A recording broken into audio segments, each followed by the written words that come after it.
Hello friends, ఈరోజు మనం 8086లో instruction sets గురించి డిస్కస్ చేద్దాం. ఇందులో first one data transfer instruction set. ఇలా 6 ఇన్స్ట్రక్షన్ సెట్స్ ఉన్నాయి. మనం లైన్గా డిస్కస్ చేసుకుంటూ వెళ్దాం. డేటా ట్రాన్స్ఫర్ ఇన్స్ట్రక్షన్ సెట్కి వస్తే మూవ్ అన్నది ఒక ఆపరేషను. డెస్టినేషన్ సోర్స్ నుంచి డెస్టినేషన్లోకి కాపీ చేస్తుంది. బైట్లో ఏదైనా వర్డ్ సైజులో కాపీ చేస్తుంది అనమాట డెస్టినేషన్ నుంచి.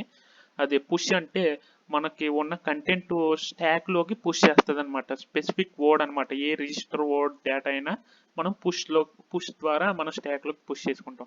పాప్ ద్వారా మనం స్టాక్లో పుష్ చేసిన డేటాని మళ్ళీ తీసుకొచ్చి బయట వేరే స్పెసిఫిక్ లొకేషన్లో స్టోర్ చేసుకుంటాం.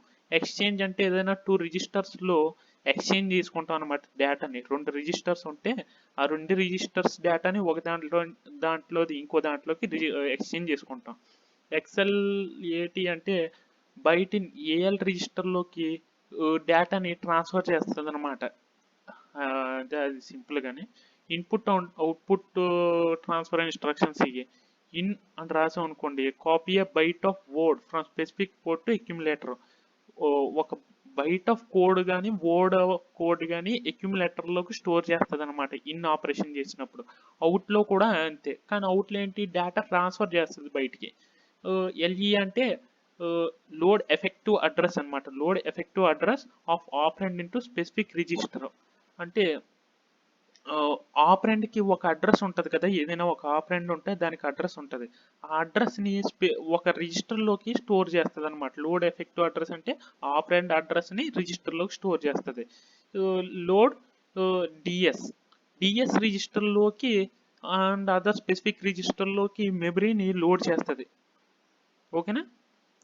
Load effective load ES register extra segment రిజిస్టర్లో and other segment registers load చేస్తుంది మెమరీలో నుంచి. తర్వాత లోడ్ కాపీ. లోడ్ ఏహెచ్ ఇక్కడ ఉంది కదా మధ్యలోని ఏహెచ్ చూడండి, ఇది AH register. Load AX with lower bytes of flag register. Flag register ఒక లోయర్ బైట్స్ని ఏహెచ్లో స్టోర్ చేయమంటుంది, లేదంటే కాపీ చేయమంటుంది. Copy to AH. Store copy AH register to lower bytes of AH రిజిస్టర్లో ఉన్న డేటాని లోయర్ బైట్స్ ఆఫ్ ఫ్లాగ్ రిజిస్టర్లో స్టోర్ చేయమంటాకి ఈ కమాండ్ వాడతాం, SAHF. ఇక్కడ పుష్ ఎఫ్ అంటే ఫ్లాగ్ రిజిస్టర్ని స్టాక్లోకి పుష్ చేస్తాం. పాప్ ఎఫ్ అంటే స్టాగ్ రిజిస్టర్ని పాప్ చేసుకుంటాం అనమాట. ఫ్లాగ్ని పాప్ చేసుకుంటాం, బయటికి తీసుకుంటాం. ఇది arithmetic instructions second one. Arithmetic ఇన్స్ట్రక్షన్లో యాడ్ అంటే ఎడిషన్ చేయడం కోసం ఎనీ 2 రిజిస్టర్స్. ADC అంటే బైట్ని 2 బైట్స్ని అండ్ క్యారీ ఫ్లాగ్ని యాడ్ చేయడం కోసం యూజ్ అవుతుంది ఇది. అలాగే లేదంటే 2 వర్డ్స్ని క్యారీ ఫ్లాగ్ని యాడ్ చేయడం కోసం యూజ్ అవుతుంది. మళ్ళీ ఇంక్రిమెంట్ ఆపరేషన్, ఏదైనా రిజిస్టర్లో ఉన్న డేటాని ఒక బైట్ కానీ వర్డ్ కానీ ఇంక్రిమెంట్ చేస్తుంది. ఏఏఏ అంటే ASCII adjust after addition. After addition తర్వాత యాస్కీని అడ్జస్ట్ చేస్తుంది అనమాట, ఆ నెంబర్స్ యొక్క యాస్కీని. డిఏ అంటే డెసిమల్లో జరిగిన ఆపరేషన్ అప్పుడు ఎడిషన్ అప్పుడు యాస్కీని అడ్జస్ట్ చేస్తుంది. Decimal ASCII adjust after addition. Subtraction అర్థమెటిక్లో ఎడిషన్, సబ్స్ట్రాక్షన్, మల్టిప్లికేషన్ ఇవన్నీ ఉంటాయి కదా, అన్నిటి గురించి డిస్కస్ చేద్దాం. సబ్స్ట్రాక్షన్ అంటే మనకు తెలిసిందే, ఎనీ 2 రిజిస్టర్లో ఉన్న కంటెంట్ సబ్స్ట్రాక్ట్ చేస్తుంది. SBB అంటే subtract byte and carry from byte. బైట్ని క్యారీని బైట్లోంచి సబ్ట్రాక్ట్ చేస్తుంది అనమాట. అలాగే వర్డ్ని క్యారీని ఒక వర్డ్లోంచి సబ్ట్రాక్ట్ చేస్తుంది. అదే SBB అంటే. ఇది DEC అంటే డిక్రిమెంట్. NEG అంటే నెగిటివ్ అనమాట. ఇన్వర్ట్ చేస్తుంది, 2's కాంప్లిమెంట్ అప్లై చేస్తుంది అనమాట. ఆ డేటాలో ఉన్న దానికి రిజిస్టర్లో ఉన్న డేటాకి 2's కాంప్లిమెంట్ అప్లై చేస్తుంది. కంపేర్ ఆపరేషన్ చేస్తుంది 2 వాల్యూస్ని. యాస్కీ ASS, ఇదిగోండి యాస్కీ ఎగ్జిస్ట్ ఆఫ్టర్ సబ్ట్రాక్షన్లో ASSS అనమాట. ఇక్కడ ఎస్ వస్తుంది, అంటే ఎస్ చేంజ్ వస్తుంది లాస్ట్ ప్లేస్లోని ఎడిషన్కి సబ్ట్రాక్షన్కి. మల్టిప్లికేషన్కి వస్తే మల్ అంటే ఒక వాల్యూని ఇంకో వాల్యూతో మల్టిప్లై చేస్తాం. ఇప్పుడు ఉన్న రిజిస్టర్ని ప్రీవియస్లో ఉన్న రిజిస్టర్ వాల్యూతో మనకు కావాల్సిన వాల్యూతో మల్టిప్లై చేస్తాం. సైన్ బిట్ మల్టిప్లికేషన్ జరగాలంటే IMUL అనమాట. మల్టిప్లికేషన్ సైన్ బైట్ వైజ్ జరుగుతుంది. ఇదిగోండి ఇక్కడైతే M వచ్చింది చూడండి. ఎడిషన్కి A, సబ్ట్రాక్షన్ క్యాస్ మల్టిప్లికేషన్కి ఎమ్. అలాగే డివిజన్ చూద్దాం. డివ్ అంటే డివిజన్ చేసేది, ఐడివ్ అంటే సైన్ బిట్ ద్వారా డివిజన్ చేసేది, ఏఏడి అంటే యాస్కి అడ్జస్ట్ బిఫోర్ డివిజన్ అనమాట. అన్నిటికీ ఆఫ్టర్ జరుగుతుంది, కానీ దీనికి బిఫోర్ జరుగుతుంది. సిపిడబ్ల్యూ అంటే fill upper bytes of word with copies of sign bit of lower bytes. Lower byte ఉన్న సైన్ బిట్తో అప్పర్ బైట్స్ ఆఫ్ వర్డ్ని బైట్ కానీ వర్డ్ కానీ ఫిల్ చేసేయమంటుంది, కాపీ చేయమంటుంది. అలాగే ఇక్కడ చూస్తే fill upper word or double word with sign bit of lower bytes. ఇది కూడా సేమ్ ఆపరేషన్ అంతే, రెండింటికి సేమ్ ఆపరేషన్. ఇప్పుడు థర్డ్ వన్నిటి bit manipulation instructions. Bit manipulation ఇన్స్ట్రక్షన్స్లో లాజికల్ ఇన్స్ట్రక్షన్స్ ఉన్నాయి. నాట్ ఇవన్నీ బిట్ మ్యానిపులేషన్. అండ్ ఎక్సార్, ఎక్స్నో, ఆరు ఎక్సార్, టెస్ట్ అనమాట. టెస్ట్ అంటే అండ్ ఆపరెంట్స్ ద్వారా అప్డేట్ చేస్తుంది, ఫ్లాగ్ని చేంజ్ చేయదు, ఆపరెంట్స్ని అప్డేట్ చేస్తుంది. అంటే షిఫ్ట్ రిజిస్టర్ షిఫ్ట్ చేస్తుంది అనమాట. Shift byte of word left వైపు షిఫ్ట్ చేస్తుంది కాబట్టి ఎల్ అనుకున్నాం. Shift left, shift right, shift bit or word copy. ఇదిగోండి ఎస్సిఆర్ అంటే word or byte right copy చేయాలి. ఏ అంటే ఇక్కడ copy old MSB into new SB. Old MSB ఉంటుంది కదా, అది న్యూ ఎంఎస్బిలో కాపీ చేయాలన్నమాట. మోర్ సిగ్నిఫికెంట్ బిట్లో ఓల్డ్ డేటానే పెట్టాలి, అంటే వేరే న్యూ డేటాని ఏం పెట్టకూడదు, ఎంటర్ చేయకూడదు. Okay. Rotational operations, rotate bit of byte అనమాట. Or word left side rotation చేస్తాం కాబట్టి ఎల్ అనుకున్నాం. రొటేట్ రైట్ సైడ్ రొటేషన్కి. ఇది క్యారీ ద్వారా రొటేట్ అవుతుంది. Rotate bit or byte or word left అనమాట, లెఫ్ట్ సైడ్. కానీ ఇక్కడ చూడండి ఎంఎస్బి టు క్యారీ ఫ్లాగ్కి వెళ్తుంది, ఆ తర్వాత క్యారీ ఫ్లాగ్ నుంచి అది ఎల్ఎస్బికి వెళ్తుంది అనమాట. సో సి అని అక్కడ ఇంక్లూడ్ చేశాడు. రొటేట్ క్యారీ ఎల్ అనమాట, లెఫ్ట్ సైడ్కి రొటేట్ చేయమంటున్నాను. ఇక్కడ స్ట్రింగ్ ఇన్స్ట్రక్షన్స్కి వస్తే ఇందులో రిపీట్ అన్న ఒక ఇన్స్ట్రక్షన్ ఉంటుంది. ఇది ఏం చెప్తుందంటే రిపీట్ ఫాలోయింగ్ ఇన్స్ట్రక్షన్. ఆ కింద ఉన్న instruction until CX equal to 0. CX అంటే డిఫాల్ట్ కౌంటర్. ఆ డిఫాల్ట్ కౌంటర్ 0 అయ్యేంత వరకు కూడా ఆ ఇన్స్ట్రక్షన్ లైన్గా ఉన్న ఇన్స్ట్రక్షన్స్ని రిపీట్ చేయమంటుంది. ఇక నెక్స్ట్ మనం చూసుకుంటే రిపీట్ ఈ అన్నాడు, రిపీట్ జెడ్ అన్నాడు. ఇది ఏంటంటే చూద్దాం. రిపీట్ ఇన్స్ట్రక్షన్ అంటే CX equal to 0, counter equal to 0 అనుకునే వరకు equal to 0, 0 flag equal to 1. ఇదిగోండి జెడ్ అందుకని పెట్టాడు. 0 ఫ్లాగ్ 1 అవ్వే వరకు రిపీట్ చేయమంటున్నాడు. ఇక్కడ ఇది కూడా సేమ్ అంతే, ప్రిఫిక్స్ అండ్ ఇన్స్ట్రక్షన్ ప్రిఫిక్స్ అంట. Repeat until CX equal 0 or ZF equal to 0. Same ఇన్స్ట్రక్షనే ఇది కూడా అప్లై చేస్తుంది. Move ESP, move ESW. ఇక్కడ బిడబ్ల్యూ అంటే బైట్ వర్డ్ అనుకుంటా. Byte or word from one string to another string కి మూవ్ చేస్తాను అనమాట ఈ ఆపరేషన్ ద్వారా. ఓకే. కంపేర్, ఇది కంపేర్ ఆపరేషన్ చేస్తున్నాం. Compare two strings, byte or word, string words అనమాట. ఇక్కడ చూస్తే ఇది స్కాన్, ఎస్సిఏ అంటే స్కాన్, బైట్ ఆర్ వర్డ్ అనమాట. ఇది scan a string. Compare a string byte with a type in byte in AL. String bytes with a bytes in AR or a word with a word in.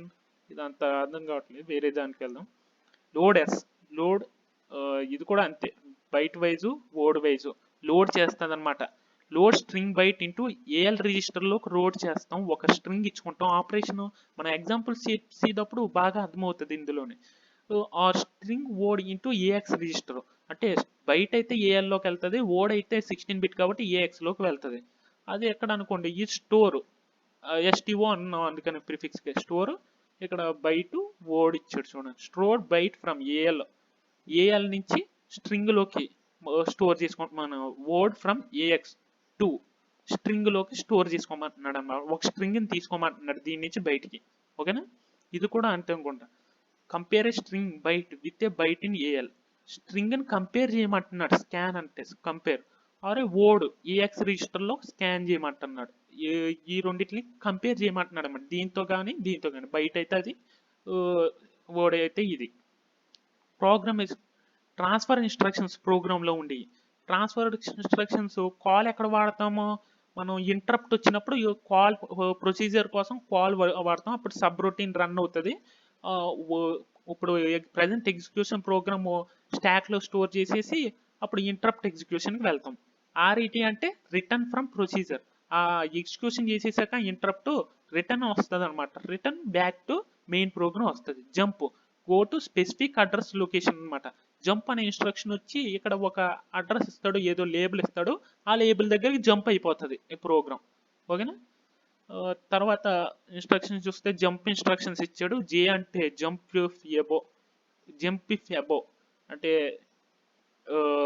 మనకు కావాల్సిన value కంటే above ఉంటే jump చేయమంటున్నాడు.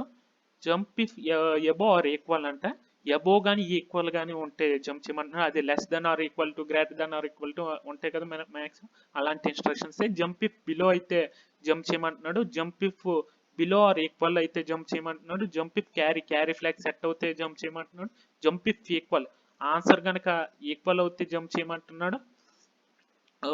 Jump if greater, answer రావాల్సిన దానికంటే greater లో ఉంటే jump చేయమంటున్నాడు. Jump if greater or equal, రెండు గ్రేటర్ ఆర్ ఈక్వల్ అయితే జంప్ చేయమంటున్నాడు. Jump if less than, less మనకు రావాల్సిన వాల్యూ కంటే లెస్ వస్తే జంప్ చేయమంటున్నాడు. Jump if less than or equal to, less than or equal to jump చేయాలి. నో క్యారీ రాకపోతే జంప్ చేయాలి. Jump if no Z equal, not equal కాకపోతే jump చేయాలి. జంప్ ఇఫ్ నో ఓవర్ఫ్లో అవ్వకపోతే carry flag jump చేయమంటున్నాడు. Jump if no parity bit లేకపోతే jump చేయమంటున్నాడు. Jump if no sign bit, అందులో సైన్ బిట్ లేకపోతే జంప్ చేయమంటున్నాడు. జంప్ ఇఫ్ ఓవర్ఫ్లో అవుతే జంప్ చేయమంటున్నాడు. జంప్ ఇఫ్ ప్యారిటీ ఫ్లాగ్ ఉంటే జంప్ చేయమంటున్నాడు. జంప్ ఇఫ్ సైన్ బిట్ ఒక మనకి ఇచ్చిన ఇన్స్ట్రక్షన్ వచ్చిన ఆన్సర్ కి సైన్ బిట్ ఉందనుకోండి, అప్పుడు జంప్ చేయమంటున్నాడు. అవి jump operations. Iteration control statements ఒకటి డిస్కస్ చేసుకుందాం. ఇటరేషన్ లో లూప్ స్టేట్మెంట్స్ ఉన్నాయి. లూప్ ఈ అంటే loop through sequence of instruction until zero flag 1 అవ్వాలి, కౌంటర్ అన్నది 0 దాకా లూప్ ఎగ్జిక్యూట్ అవ్వాలి. ఇది ఈ లూప్ అయితే ఏంటి, కౌంటర్ ఫ్లాగ్ 0 దాకా కౌంటర్ 0 వరకు ఎగ్జిక్యూట్ చేయాలి. సేమ్ ఇవన్నీ అంతే. జంప్ టు స్పెసిఫిక్ అడ్రస్ అనమాట. ఈ ఇన్స్ట్రక్షన్ కి స్పెసిఫిక్ అడ్రస్ ఇస్తాడు దీని పక్కన, ఆ స్పెసిఫిక్ అడ్రస్ కి జంప్ అవ్వమంటున్నాడు. సిఎక్స్ ఈక్వల్ టు 0 అయినప్పుడు మాత్రమే, సిఎక్స్ ఈక్వల్ 0 అయినప్పుడు ఆ స్పెసిఫిక్ అడ్రస్ కి జంప్ అవ్వాలి. ఐఎన్టీ అంటే ఇంటరప్ట్ రిక్వెస్ట్. ఓవర్ఫ్లో ఫ్లాగ్ అయినప్పుడు వచ్చే ఇంటరప్ట్ ఇది. Return from interrupt service routine నుంచి రిటర్న్ అవ్వాలంటే మెయిన్ ప్రోగ్రామ్ కి ఐఈఆర్టీ అన్న ఈ స్టేట్మెంట్ వస్తేనే కానీ రిటర్న్ అవ్వదు. ఆ స్టేట్మెంట్ లాస్ట్ ఎండింగ్ లో రాయాలి, అప్పుడు రిటర్న్ అవుతుంది మెయిన్ ప్రోగ్రామ్ కి. ప్రాసెసర్ కంట్రోల్ ఇన్స్ట్రక్షన్స్ అనమాట. ఈ ఫ్లాగ్ ఆర్ క్లియర్ ఇన్స్ట్రక్షన్స్ అంట. ఫ్లాగ్ సెట్ క్యారీ ఫ్లాగ్ అనమాట. క్యారీ ఫ్లాగ్ కు మనం క్యారీ ఫ్లాగ్ ఉంటాయి కదా, 9 యాక్టివ్ ఫ్లాగ్స్ ఉంటాయి. 9 యాక్టివ్ ఫ్లాగ్స్ ఏం జరగాలి అన్నది ఈ చెప్తాను అనమాట. సెట్ క్యారీ ఫ్లాగ్ అన్నాడు అనుకోండి, ఇక్కడ క్యారీ ఫ్లాగ్ ఉందనుకోండి, క్యారీ ఫ్లాగ్ 1 అవుతుంది అనమాట. క్యారీ ఫ్లాగ్ 1 అవుతుంది. సో సెట్ క్యారీ ఫ్లాగ్ అంటే 1 అవునట్టు, క్లియర్ క్యారీ ఫ్లాగ్ అంటే క్యారీ ఫ్లాగ్ 0 అయినట్టు. అలాగా complement the set of carry flag, complement చేయమంటున్నాడు క్యారీ ఫ్లాగ్ ని. సెట్ డైరెక్షన్ ఫ్లాగ్ ని సెట్ చేయమంటున్నాడు. క్లియర్ డైరెక్షన్ ఫ్లాగ్ అంటున్నాడు. సెట్ ఇంటరప్ట్ ఫ్లాగ్ అంటున్నాడు. క్లియర్ ఇంటరప్ట్ ఫ్లాగ్ అంటున్నాడు. తర్వాత హాల్ట్ హాల్ట్ అనే ఒక స్టేట్మెంట్ ఉంది. హాల్ట్ అంటే ఏ పని చెయ్యొద్దు అనేసి అలా హోల్డ్ లో ఉండాలంతే. వెయిట్ అన్నా కూడా హాల్ట్ అన్నా కూడా సేమ్ ఒకే చెప్పాలి, డూ నథింగ్ అంతే. ఎస్కేప్ టు ఎక్స్టర్నల్ అంట, ఎస్కేప్ అవ్వమంటుంది అనమాట కో ప్రాసెసర్లకి. లాక్ చేస్తున్నాం, ఏ బస్సుని దేనికి కూడా ఇవ్వకుండా లాక్ చేసేస్తున్నాం. బస్సు ఆ పర్టికులర్ టైం వరకు ఈ లాక్ సిగ్నల్ హై ఉన్నంత వరకు లాక్ లోనే ఉంటుంది. ఎప్పుడైతే ఇది లో అయిందో, లాక్ అంటే సిగ్నల్ లో అయిందో ఎక్స్టర్నల్ గానే, అప్పుడు లాక్ అయిన బస్సు కనమాట్లకి యూజెస్ కోసం ఎలొకేషన్ ఇస్తుంది. తర్వాత లాస్ట్ వన్ వచ్చి నోప్ అంటే నో యాక్షన్ అనమాట. ఏ యాక్షన్ చేయకూడదు, ఏ యాక్షన్ చేయదు, కానీ ఫెచ్చింగ్ అండ్ డీకోడింగ్ మాత్రం జరుగుతుంది. ఫెచ్చింగ్ అండ్ డీకోడింగ్ మాత్రం జరుగుతుంది. ఏ పని మాత్రం చేయదు ప్రాసెసర్ ఐడియల్ గా ఉంటుంది. బట్ ఫెచ్చింగ్ అండ్ డీకోడింగ్ మాత్రం ఇంటర్నల్ గా వర్క్ జరుగుతుంది. ఇది friends instruction sets. Thank you friends, thanks for watching.